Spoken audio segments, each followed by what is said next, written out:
오늘 여러분과 함께 하나님이 기뻐하시는 예배자라는 제목으로 하나님의 말씀 함께 나눕니다. 주님의 이름으로 축복합니다. 오늘도 말씀으로 성령으로 충만한 예배가 되기를 간절히 소원합니다. 우리 교회는 하루 한 장 시편 기도라는 운동을 하고 있습니다.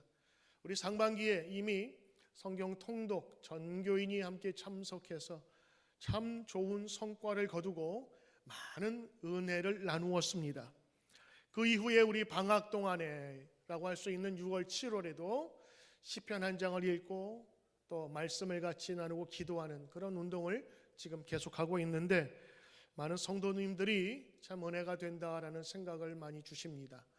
저도 은혜가 되는 것이 저도 같은 방법으로 묵상을 하는데 시편 말씀 듣고 간단한 코멘트를 듣고 그 마지막에 저는 시편 찬양 있잖아요.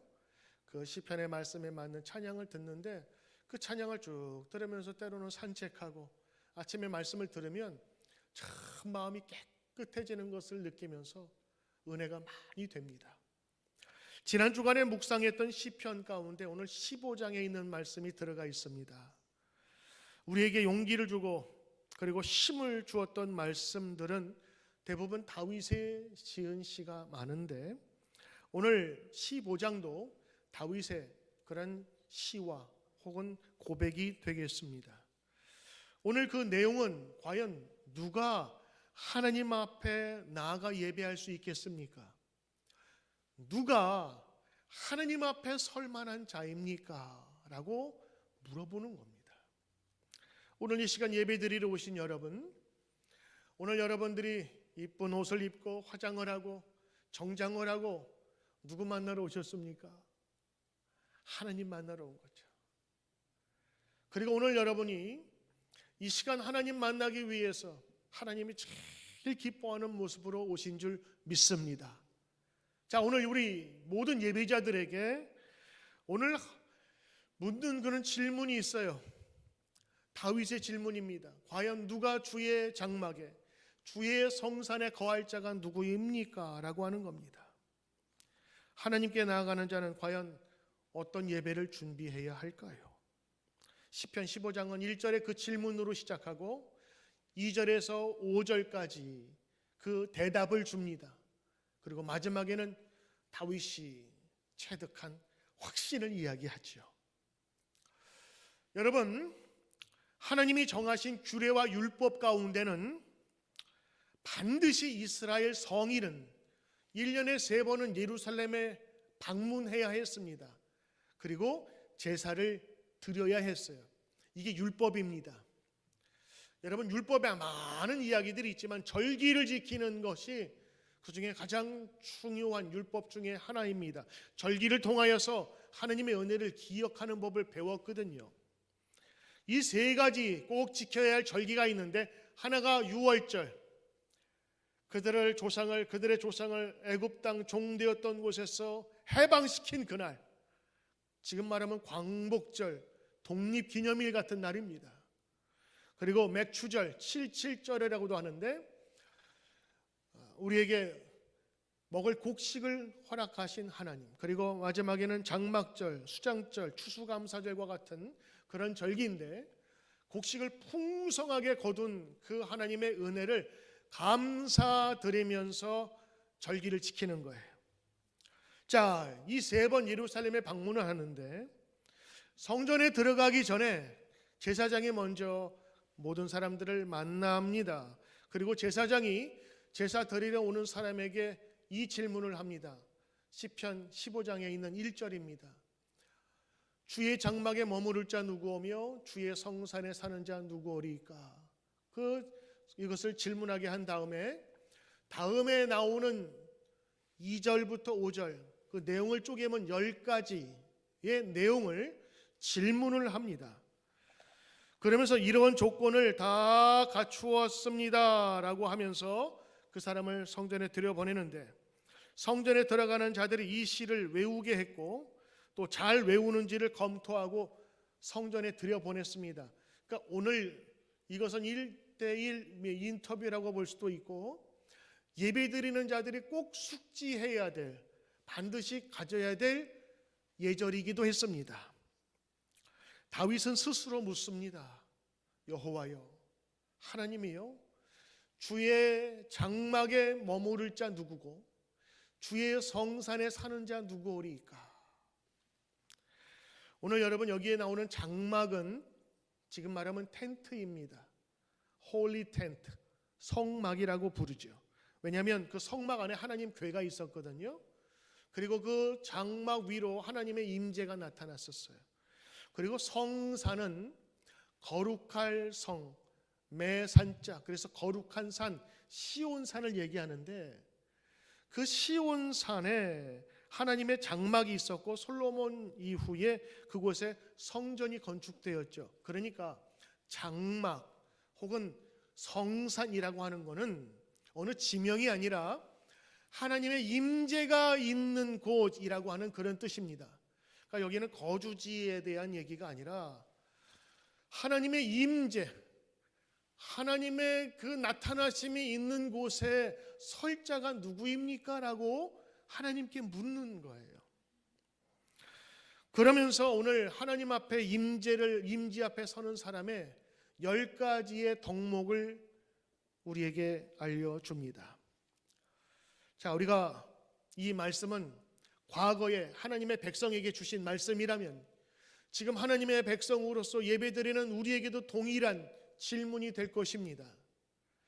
여러분 예배 드릴 때 오늘 이 질문들을 한번 되새겨 보시면서 예배에 임하시면 얼마나 좋을까요? 제사장들이 제사 드리러 오는 사람에게 물었던 10가지 한번 보십시오. 첫째, 정직하게 행하였는가?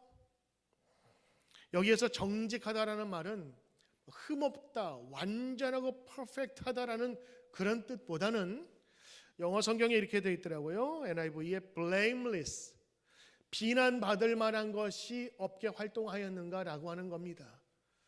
하나님 앞에 올 때에 비난받을 일을 막 화살을 꽂고 나온다면 보기 좋지 아니하다라는 것이고, 다른 말로 하면 완전성, 흠이 없는 것.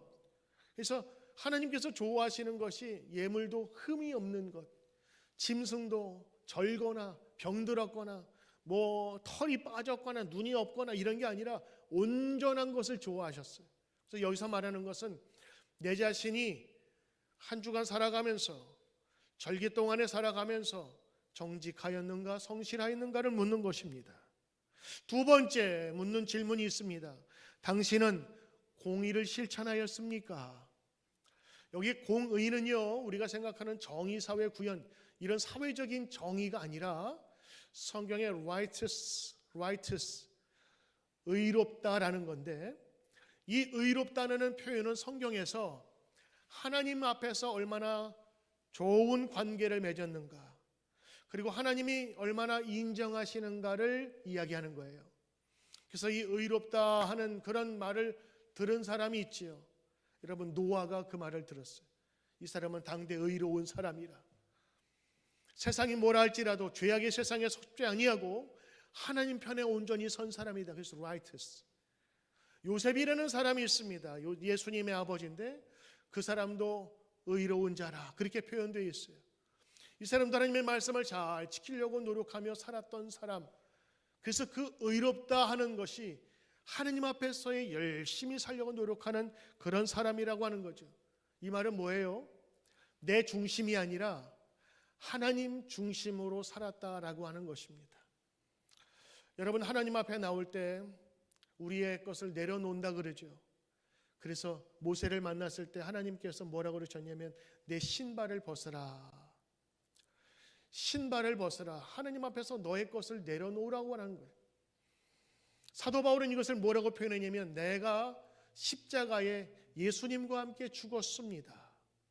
나의 정욕과 자아는 다 죽었습니다 라고 표현을 했습니다. 그러므로 하나님 앞에 나아가는 자는, 의롭다 하는 자는 내 뜻이 아니라 하나님의 뜻대로 살겠습니다 라고 하는 그런 고백을 가진 자입니다. 그래서 예배와 제사를 통해서 우리의 죄를 깨끗하게 씻음받고 이제 나는 하나님의 백성입니다 라는 자의식을 갖는 것이 예배의 가장 중요한 것입니다. 자기 뜻대로 살아가면서 하나님 앞에서 나와서 예배하고 하나님과 동행한다는 것은 말이 안 되는 것입니다. 자기 중심적인 사람은 자기 고집을 꺾지 않습니다. 자기가 하고 싶은 거 다 하고 누리고 싶은 거 다 하고 세상에 다 뒤집고 나와서 하나님 앞에서 예배드린다. 이게 뭐와 같아요? 미신하고 똑같은 거예요. 미신은요, 귀신에게 비는 겁니다. 뭐 하라고? 나 잘 되게 해달라고. 중심은 납니다. 그러나 예배는 하나님에게 가는 거예요. 하나님께 예배드리고 하나님 영광스럽게 하시면 천지를 지으신 하나님께서 우리의 우리의 삶을 축복하시고 길을 열어주시고 인도해 주시겠다고 하는 거예요. 그게 절기 안에 그대로 들어가 있는 거예요. 하나님이 우리의 선조들을 종되었던 애굽 땅에서 해방시키셨다. 막혔던 홍해를 여셨고 보이지 않았던 길을 내셨다. 이게 하나님에 대한 고백인 것입니다. 우리는 어때요? 늘 자기중심적으로 살다가 서로 부딪히고 깨지고 와서는 하나님 앞에서 우리의 마음을 고쳐달라고 이야기하죠. 자기 고집대로 얻어 터지고 그리고 와서는 하나님 앞에서 고쳐달라고 하는 것, 이 자체가 사실은 말이 되지 않습니다. 예배 중심자는 하나님의 원하시는 대로 살아가는 것, 이게 성경에서 말하는 의로운 자의 개념입니다. 그러므로 예배자에게 묻는 거예요. 두 번째로, 당신은 의로운 삶을 살았습니까? 하나님 중심으로 살았습니까? 그리고 세 번째 같이 연결된 말로서 그 마음에 진실하게 살았습니까? 라고 묻습니다. 정직하게 행하며 공의를 실천하며 그 마음에 진실을 말하며. 그러면서 여러분, 이 말하는 것에 대해서 지금 계속 또 나오는데 3절 이하에 보면 그 말하는 것들에 대한 중요성이 나옵니다. 보여주세요. 3절. 그의 혀로 남의 허물하지 아니하고 그의 이웃에게 악을 행하지 아니하고 그의 이웃을 비방하지 아니하며. 잘 보세요. 오늘 10가지 중에서 3가지가 말에 관한 이야기를 하면서 그 사람이 살아왔던 과거의 궤적들을 되새겨보게 하는 거예요. 여러분, 여기 보시니까 그 마음의 진실을 말하였는가? 없는 것을 있다고 하지 않았는가? 자기의 이익을 위해서 없던 것도 있게 만들지 않았는가? 또 여기 보니까 혀로 남을 허물하지 아니하고, 우리 옛날 찬송에는요 참소하지 않음이라고 되어 있어요. 참소하다. 참소가 무슨 뜻이냐? 남을 헐뜯어서 없는 것을 있는 것처럼 꾸며서 남을 괴롭히고 손해주고 끌어내리는 것이다. 이건 주로 다 말로 하는 겁니다. 그러므로 우리의 삶 속에서 이 말로 하는, 내가 말로 뱉은 것에 다른 사람에게 영향을 주었는가 되새겨보라고 하는 거예요. 또 하나는 회방치 않음. 여기 보니까 그의 이웃을 비방하지 아니하며, 비난, 비판 조금 다른 의미지만 여기에 비방은요 원색적으로 다른 사람을 끌어내리거나 자기의 이익을 위해서 얼마든지 다른 사람을 짓밟을 수 있다고 하는 것을 얘기합니다. 비방이 뭐예요? 유언비어들, 어떤 행동에 대해서 그걸 끄집어내가지고 도마 위에 올려놓고 난도질하는 것, 입으로 얼마나 우리는 그런 말을 많이 합니까? 오늘 우리가 하나님 앞에 나올 때 제사장이 묻는 게 있었어요. 당신은 그 마음의 진실을 말하고 참소하지 않으며 이웃을 회방하지 않았습니까? 거기에 대해서 다시 한번 뉘우칩니다. 회개합니다. 그런 내용을 들은 다음에 제사장이 그 성전으로 들여보내는 거예요. 시편 141장 3절에 다윗의 기도가 나옵니다. 여호와여, 내 입에 파수꾼을 세우시고 내 입술의 문을 지켜 주소서. 다윗은 하느님 앞에 서게 될 때에 내 입으로 얼마나 더러운 말을 하고 그리고 하느님 앞에 보기에 쑥스러운 이야기를 많이 했는지를 자기가 생각하면서 이 기도를 드렸던 거예요. 여호와여, 내 입에 파수꾼을 세우소서. 내 입술의 문을 지키소서.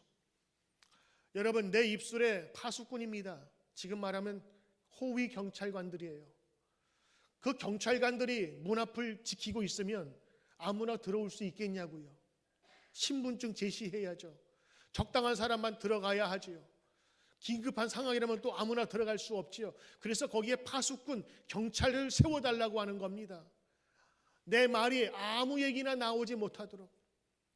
터진 게 입이라고 막 나오면 말이 아니잖아요. 그 모든 사람을 대할 때에 비방하고 참소하고. 오늘 다윗은 기도했어요. 내 입에 파수꾼을 세우고 내 입을 지켜달라고. 저도 말을 많이 하는 그런 목사기 때문에 저도 이 기도를 계속해서 드려요. 어떤 때는 여러분 기분이 나빠서 이야기할 때 그 한마디 안 해야 되는데 그 마지막 그 한마디 해가지고 얼마나 관계가 나빠지고, 그 참았으면 됐는데 왜 참지 못했지. 하나님, 내 입에 파수꾼을 좀 세워주세요. 예배에 나와서 하나님을 찬송하기 때문에 남을 헐뜯고 욕하고 더러워진 우리의 입을 검토하고 깨끗게 하고 찬송해야 되지 않겠습니까? 성경에 입은 단물과 쓴물을 함께 나온다고 그랬어요. 입에서 단물과 쓴물이 함께 나와요. 입은 참 험합니다. 남을 헐뜯고 그리고 회파하고 참소하고 비방하고, 여러분 그런 사람들과 있으면 내 몸과 영혼이 병듭니다. 그것이 재미있을지는 몰라도 그 다음에는 남는 게 없어요. 그리고 그 사람들과 함께 하다 보면 나중에 그런 생각 들죠. 나 없으면 언젠가 나도 저 위에 올라가겠네. 그러므로 여러분 친구들을 사귈 때에도 험담과 비방하는 사람 재밌을지 몰라도 여러분 유익을 주는 사람과 오랫동안 사귀고 그를 존대하십시오. 그가 여러분도 존대할 것이고 여러분의 인생도 복될 것입니다. 이러한 입을 씻지도 않고 찬송하는 것을 하나님 기뻐하실까라는 겁니다. 그래서 제사장들이 성전에 올 때 당신의 입은 어떠했습니까? 당신의 언행은 어떻습니까? 라고 묻는 것이었습니다. 그래서 하나님께서 예배자에게 10가지를 물어보는데 그 중에 3분의 1, 3가지가 말에 관한 거예요. 말에 관한 거. 여러분, 저는 우리 교회 지도자들에게 항상 얘기합니다. 지도 세미나를 할 때든 우리 속장님 인도자를 할 때도 제가 얘기해요. 교회 누가 똥 싸놨어요. 누가 치워야 돼? 목사님이 치워야죠. 장로님이 치워야죠. 누가 치워야 될까요? 본 사람이 치우면 돼요. 본 사람이 먼저 치우면 아무 문제 없어. 그런데 이거 누가 똥 쌌냐, 성분 조사해라, 교회 위원회 구성해라, 행정위원회에서 뭐하냐, 서로 말 가지고 말이 말을 낳고, 아무것도 아니지. 치우면 되잖아. 초대교회에 어려운 문제가 생겼을 때 교회 지도자를 세웠어요. 교회 7집사를. 왜 세웠을까요? 그 문제 해결하라고 세운 거예요. 다 깨끗하게 하라고. 저는 이 교회에서 어떤 일이 있을 때, 무슨 일을 할 때든지 말에 대해서 조심하는 게 참 중요한 거예요. 어떤 사람은 잘 모든 것을 이루어 놓고 말 때문에 모든 것을 다 허물어 버려요. 일하면서 나보다 잘한 사람 혹은 나보다 못한 사람이 있을 거 아니겠어요? 나보다 잘한 사람은 열등감 느끼고 나보다 못한 사람은 비방하고, 이거 바꾸어야 되는 거예요.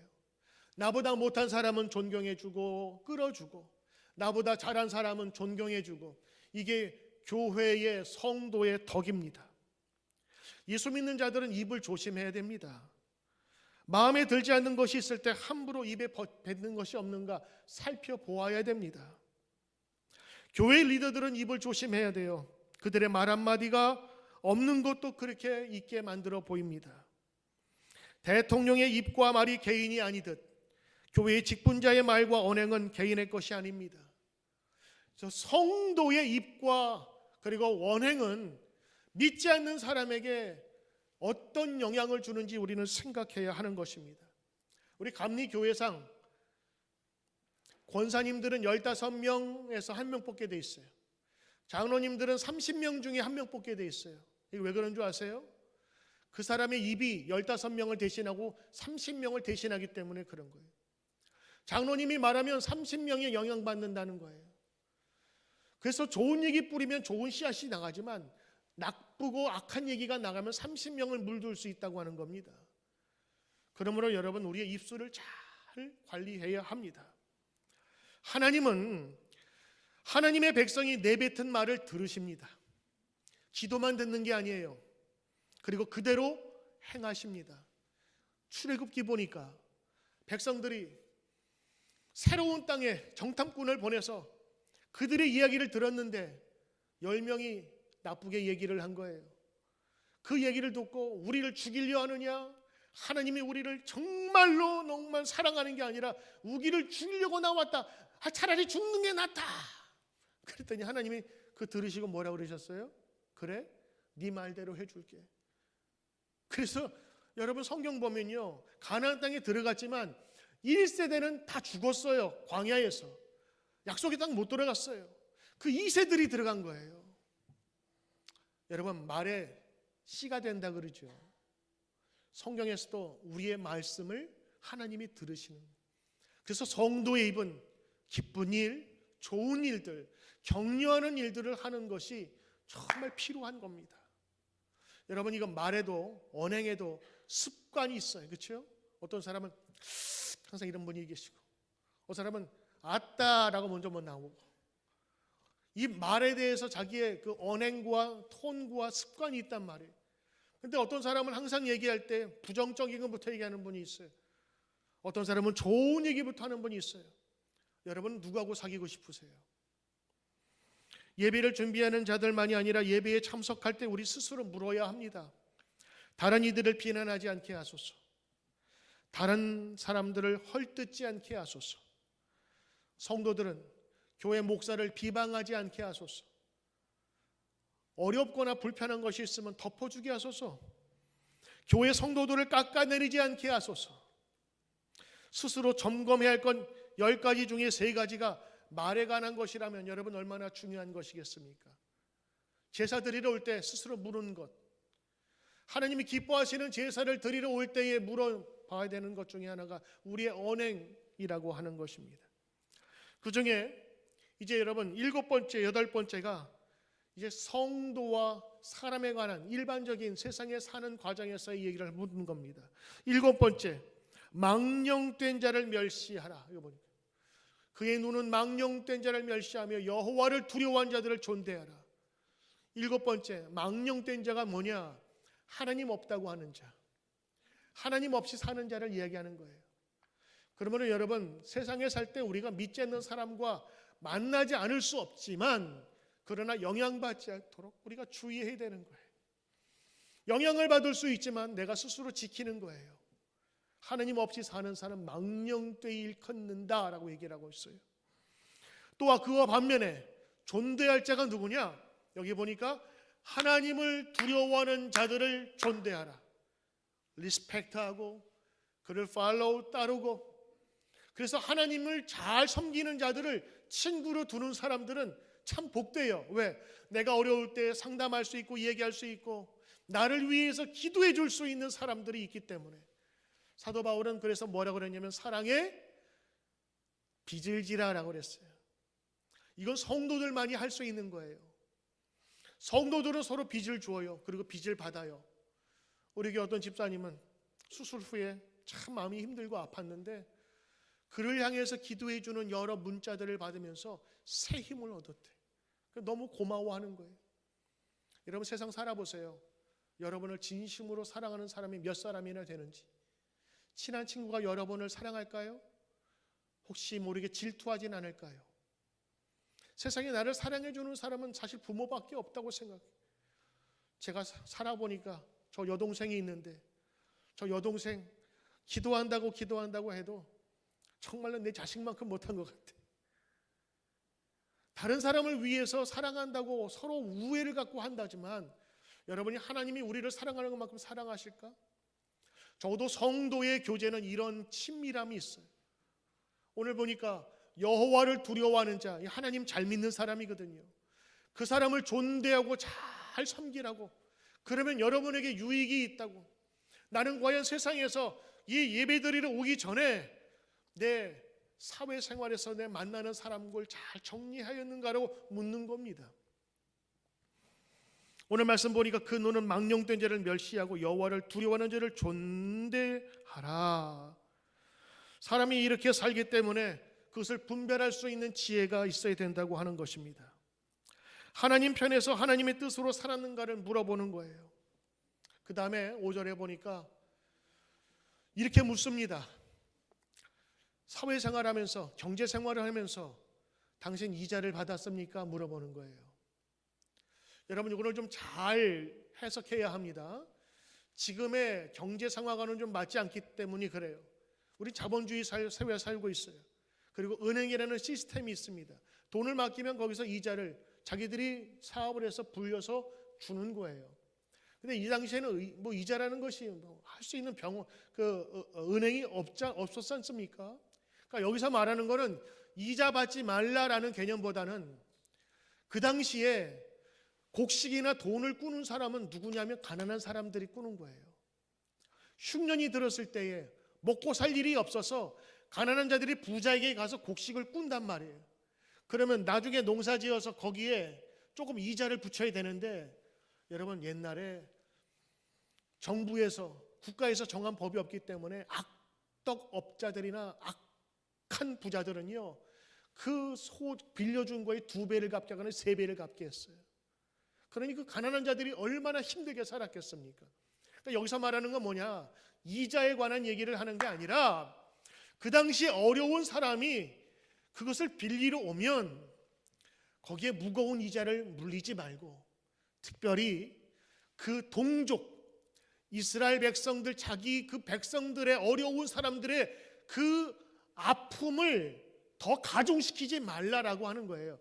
그러니까 세상을 살아갈 때 당신의 이웃들의 어려운 것들을 돌보라 하는 이야기죠. 근데 외국 사람들, 객지의 사람들은 이자를 받아도 된다 그랬어요. 왜? 객지에서 다니는 사람들은 누가 많이 다니죠? 옛날에는 상인들이 많이 다녔어요. 그 사람들은 돈 벌러 다니는 사람이기 때문에 돈 띄어먹을 염려도 있고 여러 가지 그런 것들이 있으니까 그 사람들은 이자를 받되 동족에게는 받지 말라. 동족의 어려운 형편에 있는 사람들을 도우라는 겁니다. 그러니까 오늘 예배 드리러, 제사 드리러 갔던 사람들에게 제사장이 묻는 거예요. 당신은 그 세상에서 살면서 어려운 사람을 돌봤습니까? 라고 하는 사회에 대한 그 책임, 이웃에 대한 그런 관계들을 물어보는 거예요. 세상에서 살아갈 때에 남에게 그냥 비싼 이자 내주고 팍팍 긁으면서 사채업자처럼 그냥 악독하게 살아가다가 제사 드리러 1년에 3번 오라니까 나는 왔습니다 하고 탁탁 털고 가듯이 간다면 그게 하나님이 기뻐하시는 제사가 되겠냐? 그래서 제사장이 제사 드리러 온 사람에게 묻는 겁니다. 어느 정도 선에서 적당한 이자를 받는 것 자본주의 원칙이지만 아주 가난한 사람에게 돈을 빌려서 이자 받겠다고 하는 것은 예수 믿는 사람으로 양심에 거슬림이 있지 않겠습니까? 반대로 돈을 빌린 사람은 어떻게 해야 되겠어요? 잘 갚아야 되겠죠. 갚아 나가면서 신용을 쌓는 것이 이게 믿음 있는 사람의 책임적인 사람이지. 오늘 하나님께서 우리에게 말씀하시기를 제사 드리러 올 때에, 예배 드리러 올 때에 너의 이웃과의 관계를 정확하고 신용 있게 하라라고 묻는 거예요. 그리고 어려운 사람을 돌봤는가? 그리고 10번째, 뇌물을 받고 무죄한 자를 억울하게 하지 않았는가 물어보는 겁니다. 이건 사회 정의에 대한 문제죠. 여러분 재판관이 뇌물을 받으면 재판이 굳게 돼 있어요. 정확한 망치가 가지 않는다고 판결을 3번 해야 되는데 2번밖에 안 해요. 왜? 받아 드신 게 있으니까. 그리고 준 사람이 그냥 주겠어요? 그대로 안 하면 나중에 증거 남겨놓아서 고발해 버리지. 그거 무서우니까 뇌물을 받아 먹고 재판을 멋대로 하는 거예요. 가난한 사람은 더 가난해지고 억울해지고 그거 하지 말라라고 하는 거예요. 그러므로 여러분 오늘 이 말씀을 보면서 다윗이 이야기했던 그 고백을 나중에 성전에서 제사장들이 똑같이 묻는 거예요. 과연 하나님 앞에 설 자가 누굽니까? 하나님의 임재 가운데 설 자가 누굽니까? 몸만 왔다가는 인생이 아니라 그의 삶으로 드리는 인생이 하나님께 예배드리는 자가 아닙니까 하는 겁니다. 법적인 분쟁이 있을 때 성도라면 적어도 뇌물을 받아 재판을 굽게 해서는 안 된다고 하는 사회 정의의 차원에서 말하고 있는 거예요. 여러분, 예배에는 참석해서 목사의 눈도장 찍는 게 아니지 않습니까? 영혼과 정성이 없는 예배는 인간이 아무리 드렸다고 해도 심하게 말하면 하나님 안 받으십니다. 일상생활 속에서 내가 하나님 앞에 드러나게 될 때에 삶의 예배로 준비하지 아니하고 예배만 드리면 만사 오케이라고 하는 생각은 예배를 멸시하는 겁니다.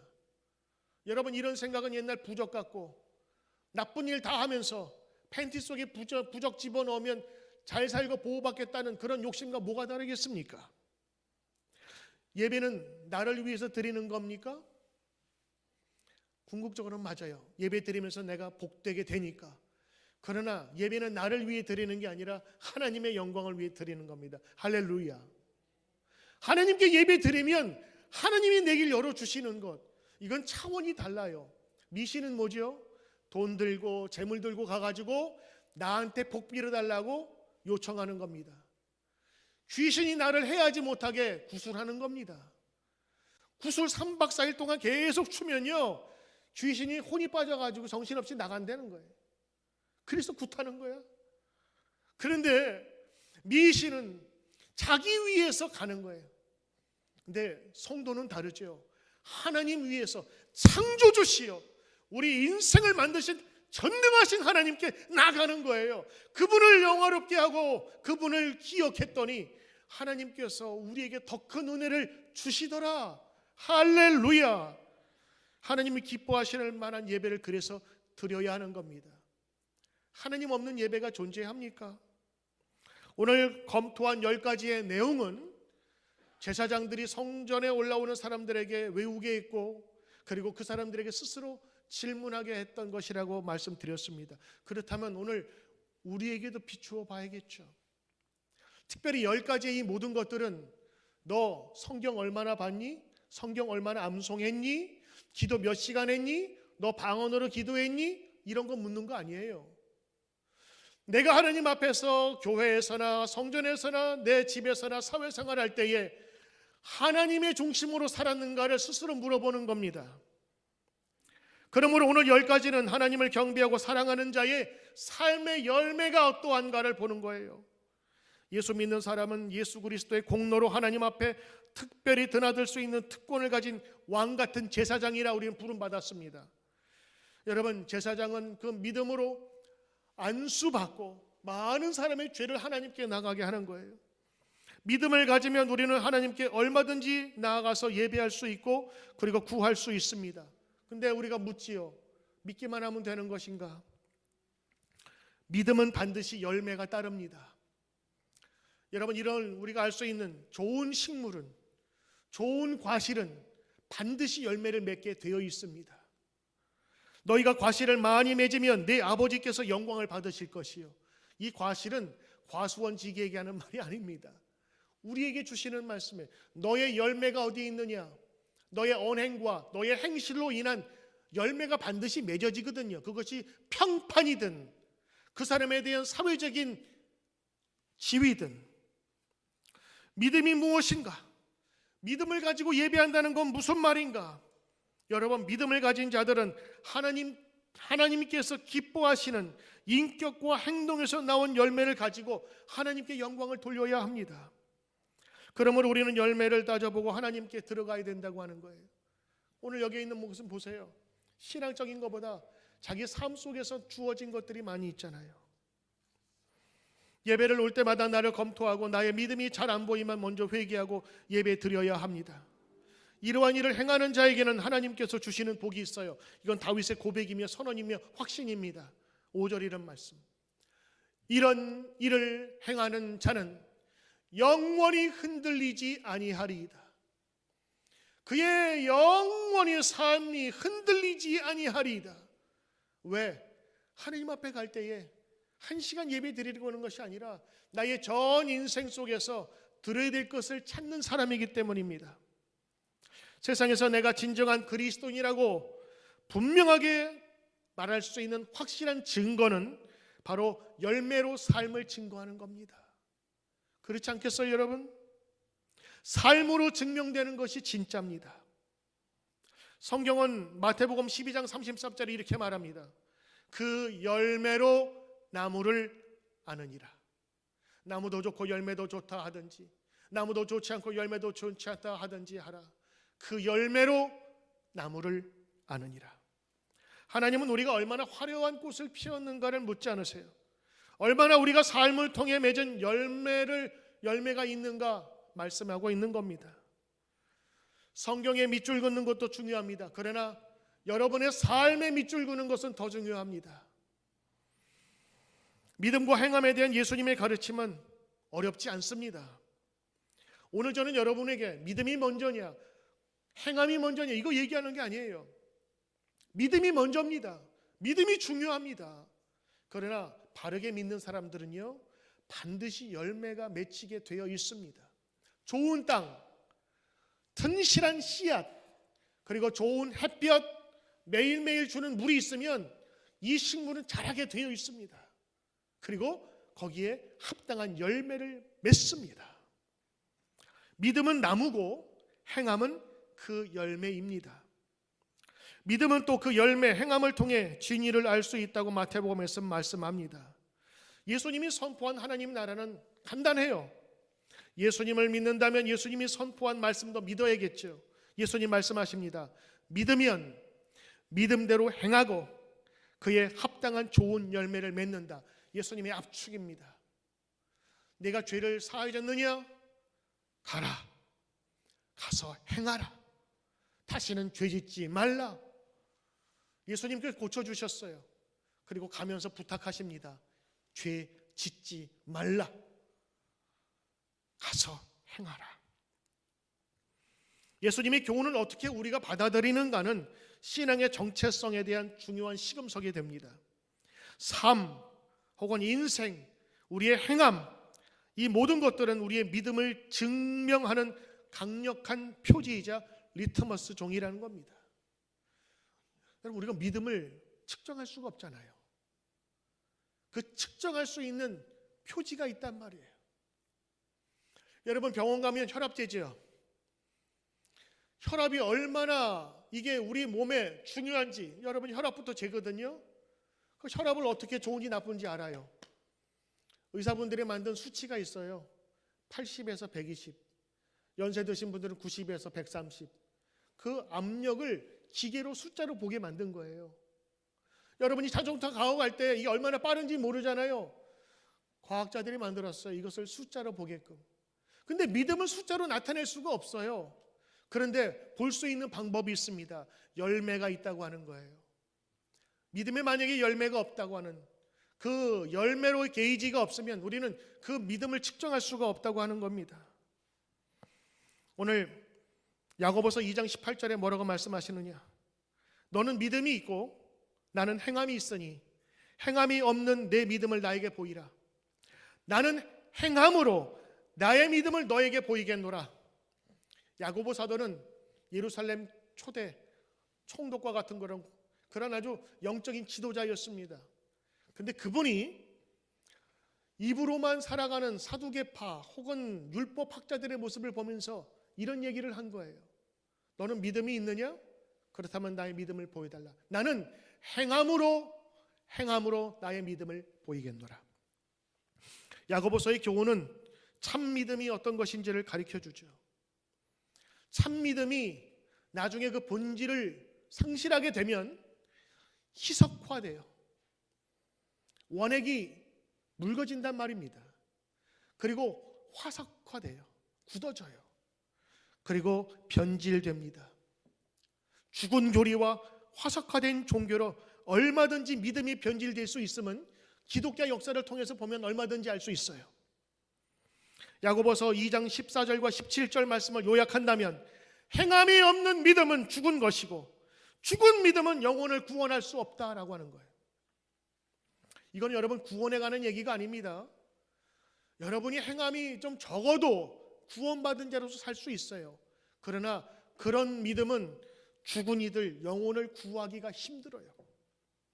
삶과 행함이 결여된 신앙은 더 이상 살아있는 신앙이 아닙니다. 예배는 반드시 우린 성공해야 합니다. 할렐루야. 실패해서는 안 되는 거예요. 왜냐? 신구약 전체에 있는 내용을 보면요, 예배 때문에 살고 예배 때문에 죽는 인생들이 나와요. 첫 번째, 여러분 예를 들면 가인과 아벨. 예배 가인 잘못 드렸더니 어떻게 됐죠? 동생 쳐 죽이잖아요. 자기 예배 안 받았다고 기분 나쁘다고 그 잘못된 예배를 드린 자신은 착하지 않고 그것 때문에 최초의 살인이 예배 후에 일어나요. 아브라함은요, 아들 이삭을 제사를 드리죠. 제물 삼아 드렸는데 이미 준비한 여호와 이레에 그 산양이 보이지 않자 자기 아들을 드리려고 할 때 하나님께서 막으시고 그 제사 드린 이후에 하나님이 아브라함에게 뭐라고 말씀해요? 네가 나를 사랑하는지 진짜 알겠구나. 그러면서 믿음의 조상이라는 칭호를 줍니다. 사무엘상 13장에는 사울이 예배를 드려요. 근데 제사장 없는 잘못된 예배를 드리죠. 그 예배 잘못된 예배 드리고 어떻게 됐어요? 그 사울과 사울 가문이 다 망해버렸어요. 이스라엘 그 민족은요, 예배에 실패하고 하나님 찾기를 거부했더니 이웃 나라가 쳐들어와 가지고 70년 동안 그들을 종살이해서 부려먹게 됐어요. 그게 이스라엘 역사입니다. 하나님은 예배와 삶이 일치하지 않으면 예배를 멸하시며, 그리고 하나님을 멸하신다고 우습게 여긴다고 생각해서 하나님은 그걸 싫어하셨어요. 아모스서에 보니까 공법을 물같이 정의를 하수같이 흐르게 하라. 그 땅에 없는 정의가 흐르게 하라라고 하는 겁니다. 이사야서 1장 그 이사야 선지자는 하나님이 마음이 없는 예배, 저들의 삶 속에서 악독과 썩는 냄새와 그리고 거짓으로 반복드리는 예배를 얼마나 힘겨워했는지 적나라한 표현들을 합니다. 11절을 보니까 너희의 무수한 재물이 내게 무슨 유익이냐? 나는 수송아지나 어린 양이나 순념소의 피를 기뻐하지 않니? 이거 제사거든요. 만약 우리의 예배를 하나님이 받으시지 않는다고 한다면 여러분, 우리가 나와서 드리는 예배가 무슨 소용이 있겠어요?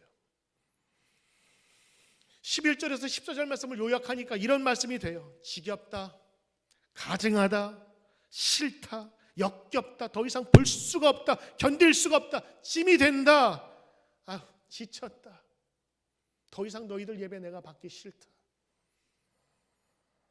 여러분은 예배는 하나님이 기뻐 받으실 만한 것이 되어야 되고, 예배는 하나님이 기뻐하셔야 됩니다. 그런 의미에서 예배의 성공은 정말 필요한 거예요. 저는 성공이라는 단어가 너무 세속적이라 쓰고 싶지 않아요. 근데 어떤 분이 책을 썼는데 이런 책 제목으로 책을 썼더라고. 예배 성공은 인생 성공입니다. 무슨 말인지는 알겠죠. 예배가 성공해야 우리의 인생도 복되다라는 그런 뜻인데, 뭐 단어가 좋아하진 않지만 그러나 우리는 예배에 성공해야 해요. 왜냐? 예배는 취향의 문제가 아니야. 이건 좋고 나쁨의 문제가 아니야. 이건 죽고 사느냐의 문제이기 때문에 그래요. 성도에 관해서는 그렇습니다. 예배 드리면서 오늘 예배가 감동되었어, 오늘 왜 이렇게 눈물이 나오는지, 혹은 웃음을 가득 지었다고 여러분 좋은 예배 아닙니다. 감동적으로 조금 설레일 수 있어요. 그러나 이 자리에 나오기까지 나의 삶 전체가 하나님 앞에서 어떤 모습으로 비쳤냐가 예배를 준비하는 자의 더욱더 중요한 것이지 않겠습니까? 세상 사람들처럼 똑같이 살아놓고 주일날 도장 찍는 예배 인생, 여러분 하나님께서 기뻐 받으시는 인생은 아닐 것입니다. 오늘 우리는 되새겨보고 제사장들이 물어봤던 것처럼 우리 스스로 살펴보아야 합니다. 당신은 이웃을 회파하지 않았습니까? 하나님 앞에서 온전하게 살았습니까? 가난한 자를 도우셨습니까? 사회 정의를 위해서 정의롭게 사셨습니까?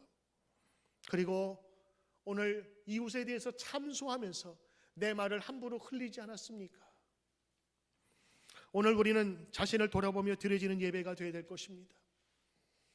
오늘 저는 여러분에게 좀 불편한 진실 하나 얘기를 드릴까요? 한 10년, 15년 전에 아틀란타에 한인들이 많이 모이기 시작했어요. 거기 개발붐이 불면서 LA에 있었던 사람들, 뉴욕에 있던 많은 사람들도 아틀란타로 많이 이사 갔습니다. 왜냐하면 이 동부 서부가 물가가 비싸니까 집 하나 팔면 거기 가서 사업체하고 집을 살 수가 있었던 거예요. 그래서 많은 사람이 갔어요. 한국 사람이 많이 모이다 보니까 파리들도 거기 껴있기도 했어요. 사기꾼들, 이런 사람들이 함께 가면서 갔던 사람들 중에서 듣기로는 많지는 않지만 몇 사람이 사기도 많이 당하고 그랬어요. 근데 오늘 장로님이나 권사님 같이 얘기하는 중에 그런 얘기가 들리는 거예요. 거기 가서 목사라고 얘기하는 사람한테 돈 빌려주지 말래. 장로라고 하는 사람한테 돈 빌려주지 말라 그랬대. 그게 뭐냐? 장로님이니까 믿고 돈 준 거예요. 목사님이라고 하니까 믿고 먼저 물건 더 띄워준 거예요. 근데 안 갚어. 그리고 사라졌어. 그런 일들이 몇 번 있었나 봐요. 그래서 그때 교회 다니는 사람들이 거기에서 적당하게 좋은 얘기가 아니라 나쁜 얘기들이 많이 돌고 있다는 사실을 듣게 되었어요. 제가 보면서 과연 어떻게 살았길래 하는 생각이 들었고, 또 하나는 그래도 장로님이나 목사님이라 그러면 믿어주는 사람이 많으니까 참 그래도 세상 사람 교인들이 잘 살았나 보다는 그런 안위도 받았어요. 물론 여러분 그 사회가 다 그런 건 아니겠지. 일부 몇 사람이 그랬으니까 그게 크게 과장됐겠지. 그리고 여태까지 성도들이 잘 살아왔으니까 장로님 목사님 그러면 돈 빌려줬겠지 하는 생각이 들더라고요. 여러분 저는 사기치는 몇 사람, 또 그 사람들이 목사나 장로를 사칭할 수도 있었을 거예요. 증명서 있는 것도 아니니까. 그 사람들에게 저는 다시 한번 묻고 싶어요. 예수 믿는 사람들은 예수 믿는 사람의 행위대로 삶 속에서 예배 드려야 된다. 주일날 예배 드려놓고 여러분 세상에서 욕먹는다면 여러분 하나님이 기뻐하시겠냐고. 하나님이 기뻐하시는 건 여러분의 삶 속에서의 진정한 아름다운 예배를 드리는 거예요. 사업하시는 분들은요, 악덕 사업업주라고 불리지 마시고 좋은 언니, 좋은 아저씨, 마음 좋으신 분, 저분이 예수님을 믿으니까 저러는구나. 그래서 사회에서 인정받고 칭송받을 수 있도록 하는 그런 삶 속에서의 예배가 중요해요. 그러기 위해서 어려운 사람을 도울 뿐만 아니라 저는 특별히 오늘 말합니다. 여러분 우리의 언행을 조심하십시오. 교회 밖에서 교회를 칭찬해 주세요. 목사를 부족해도 칭찬해 주세요. 전 다 나쁜 거 아니잖아요, 그렇죠? 100가지 있으면 하나를 그거 잡고 얘기하지 마시고 좋은 거 많이 얘기해 주세요. 그러면 사람들이 그 교회 목사님 좋다 생각하고 교회 많이 올 거 아니겠어요? 하나 반에 반 내 마음에 안 든다고 여러분 그거 계속 얘기하면요, 교회나 그리고 이 모든 이미지가 나빠져서 사실은 전도가 문이 막히는 거예요. 교회 성도들 마찬가지입니다. 우리의 언행에 신경 쓰고 가정에서도 자녀들에게 하나님께 맡겨진 귀한 자녀에게 언행에 대해서 존귀하게 하라고. 어제 어떤 권사님이 전화가 왔어요. 아들이 뭘 잘못했나 봐요. 그랬더니 얘기를 하면서 뭐라고 그랬대. 자기도 마음이 안 좋아. 그래서 권사님 왜 그랬어요? 좋은 얘기 해주시지. 이거를 교훈 삼아서 다음에 잘하도록 해주셔야지. 걔가 어린애가 아니잖아요. 자기도 속상하대. 다음부터는 그렇게 하시겠지. 교훈 얻는 거예요. 말 한마디가 격려하고 살기도 하고 그리고 하나님의 영광을 돌리기도 하는 겁니다. 사랑하는 성도 여러분, 오늘 여러분의 입이 복되길 바라고 여러분의 삶이 복되길 바라고 다른 사람의 존경받는 인생 되기를 주의 이름으로 축원합니다. 그리고 그 삶의 열매를 가지고 하나님께 가지고 나가는 겁니다. 하나님 받으소서. 하나님 받으소서. 오늘도 그러한 축복받는 귀한 성도 되시기를 바라면서 오늘 다윗이 고백한 분명한 확신의 말씀 같이 여러분과 나누고 말씀 마칩니다. 5절 마지막 말씀인데 다윗이 고백합니다. 이런 일을 행하는 자는 영영이 요동하지 아니할 것입니다. 이런 일을 행하는 자는 영원히 흔들리지 아니하리이다. 아멘. 기도하겠습니다. 하나님 고맙습니다. 우리는 예배하면 주일날 예배 한 번 드리는 것, 새벽 예배 잠깐 나와서 기도하는 것으로 생각하지만 우리의 삶의 예배를 드리게 하옵소서. 주님 앞에서 온전히 드릴 수 있는 삶의 열매로 우리의 믿음을 증거하게 하옵소서. 감사하며 예수님 이름으로 기도드립니다. 아멘.